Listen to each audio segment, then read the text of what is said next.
Бәріңізге сәлем, мен демалыс уақытында Астана мен Жетісу командалар ойнаған ойынға барып келдім. Сіздерге қалай болғаны туралы айтқым келіп тұр. Соңында кімнің ұтқанын білесіздер. Видеоны соңына дейін көріп, лайк басып кетіңіздер. Мен футболға өзімнің подругамен барған болатынмын. Ойын өте қызықты өтті. Астана командасының капитаны 2 рет гол салды.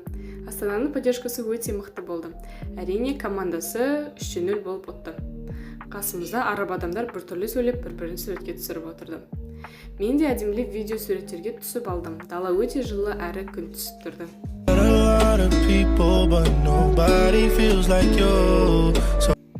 Оның алдында біз Астана мен Қайраттың ойынына барғанбыз. Осы ойын қызығырақ өтті. Қайрат командасында ойнайтын қазіргі краш футболист Дастан Сатпаев гол салды. Сонымен ойын 1-1 болып бітті. Екеуміз бірге өзім фотоларға түсіп, керемет көңіл күймен қайттық. Видеоның соңына дейін көргендеріңізге рахмет. Пока.